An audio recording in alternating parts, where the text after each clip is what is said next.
Alors bonjour tout le monde.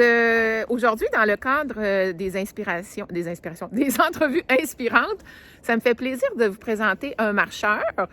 On a à peu près 10 d'hommes qui marchent chez Hop, donc je suis très, très contente qu'il ait accepté de nous partager son expérience. Et je vous présente Daniel. Salut Bonjour. Daniel! Bonjour, ça va bien? Ben oui! Bon. Daniel, ma première question, et puis que je veux savoir, puis je veux que tu dises au monde, comment tu es arrivé à la marche nordique? Comment ça, tu as découvert ça? Bien, dans le fond, c'est bien simple. C'est que mon épouse, elle avait une réunion dans le temps des fêtes avec des tirages. OK? Puis elle a eu la chance de gagner une paire de une paire de bâtons de marche nordique. Ah, ouais! Elle est arrivée avec ça à la maison le soir, puis elle me dit, Daniel, elle dit, j'ai gagné un cadeau assez spécial, mais je l'ai pris, c'est des bâtons de marche nordique. Elle dit, oh, ouais. Je lui ai dit, montre-moi donc ça, voir ces bâtons-là. Fait que je regarde les bâtons, puis j'étais ajustable, tout. Puis elle dit, en plus, ça vient avec un cours. Moi, j'ai le droit d'avoir un cours avec ce cadeau-là. Ah, ben, je me suis dit à ce moment-là, ben moi, ça m'intéresse vraiment. Je veux aller voir ça avec toi.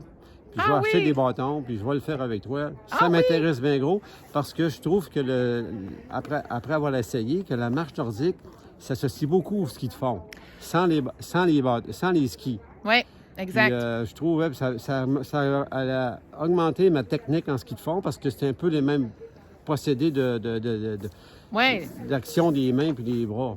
Ah, fait que toi, tu as vu ça. Oui. Quand tu as pensé marche nordique, tu as tout de suite comme fait un lien J'ai fait un lien avec avec ça. ton ski de fond. Oui. Où est-ce que tu pouvais là, aller comme entraîner ces mouvements-là? Puis comme le ski de fond, ben, c'est saisonnier, puis que, à un moment donné, quand on n'a pas une belle hiver, ben, on n'en fait pas beaucoup nécessairement. Mm-hmm. Tandis qu'avec la marche nordique, il n'y a aucun problème pour les saisons, la température, tu peux en faire comme tu veux. Ah, c'est vrai que c'est un bel Ouais, avantage. c'est un bel avantage. C'est 4 saisons, puis il pleut, tu peux y aller. C'est ça, tu peux... puis il y a différentes surfaces. Tu sais, on le fait ici dans le parc, mais ça peut se faire dans la rue, chez vous. Puis en plus, comparé au... si on n'a pas de ski, ben, on peut toujours prendre des raquettes aussi, hein? Ça ne paraît pas, mais ça marche très bien en marche nordique en raquette aussi. Ouais. C'est très, très spécial. Excellent. Bon point, Daniel. On continue le même mouvement de propulsion C'est ça, propulsion. avec les raquettes dans les pieds. Puis tu t'étais pris quelques notes parce Oui, que bien tu c'est voulais... ça, pour vous dire, qu'en fin de compte, que je trouve que c'est une facilité parce que ça prend pas beaucoup d'équipement. C'est accessible toute saison, toute température. Oui. Les craintes de risque de blessure puis de tomber en marche nordique, c'est beaucoup moins que de ski de fond. Fait que les gens, les bébés boomers, comme on dit, ou les gens âgés de 60 ans et plus, des fois, ils ont dit « Ah, ben je me sens moins à l'aise, je me sens aussi moins d'équilibre. Craintif, » Ben, avec la marche nordique, on oublie ça. On a des bâtons, puis on bouge de partout. Ah oui. C'est un bel avantage qu'il y a pour Un ça. super bon point. Oui. Puis aussi, en même temps, c'est que l'avantage comparé à la marche régulière, c'est que la marche nordique, elle nous permet de bouger tout le corps, le haut du corps, parce que quand on marche à pied, ben c'est le bas qui bouge, mais le haut, pas beaucoup. Oui. Avec la marche nordique, on bouge l'épaule, le bras, les mains, tout s'associe ensemble. C'est vraiment intéressant pour ça. Le tronc, hein, aussi? On a vu aujourd'hui, on a pratiqué ça. Le tronc, oui. Ouais. Mais c'est excellent. Puis je vais juste faire une petite pause, Daniel, parce que on me demande souvent ça. Pourquoi marcher avec des bâtons? Moi, je marche, je fais bouger mes bras.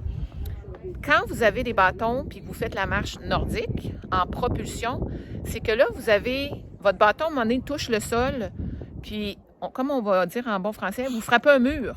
Là, vous n'avez pas le choix d'appliquer une pression pour continuer. C'est ça. En fait, vous poussez dans le bâton, lui, il s'arrête au sol, mais vous, ça vous propulse. Oui. Donc, on contracte beaucoup plus les muscles du haut du corps Oui. que de passer dans le beurre quand on n'a pas de bâton. Oui. Alors voilà, ma pause est finie. Il y a aussi, exemple, quelqu'un qui a été fait des petits problèmes de hanche en vieillissant ou d'arthrite, d'arthrose, des jambes puis tout, ben le bâton est toujours là pour t'aider. Oui. C'est beaucoup plus facile à ce moment-là. Puis ça aide aussi à activer, fait qu'à un moment donné, ça peut aider à soulever des choses. Ah, c'est vraiment... Ensuite de ça, je voudrais dire aussi que j'ai remarqué que quand on suit un cours de marche nordique, on a des moyens pour nous montrer comment faire la marche nordique. À ce moment-là, il faut cadencer notre concentration pour notre cerveau suive nos bras puis nos jambes. Oui. C'est bon pour la concentration puis la coordination. Bien, avec le temps, ça devient un automatisme. Ouais. On oublie un peu ça, mais c'est intégré. Excellent. Puis une Excellent. dernière point, j'aimerais vous dire aussi, c'est souvent, mais maintenant, aujourd'hui, depuis une dizaine d'années, il y a beaucoup le côté électrique qui aide les gens à faire du sport. C'est pas mauvais, c'est bon, les gens en sortent. Mais par contre, si vous voulez augmenter vos capacités, vous pouvez faire du vélo, mettons, mais à un moment donné, vous dites, ben, je fais du vélo, c'est bien, mais je force pas beaucoup. Ben, prenez-vous une paire de bâtons de marche nordique, puis faites quelques kilomètres en marche nordique, ça va vous aider à votre corps à vous garder en forme. Le haut du corps va être Tout ça pour vous dire que je trouve que c'est une belle technique que tout le monde peut pratiquer. C'est pas accaparant, puis on peut faire n'importe quand.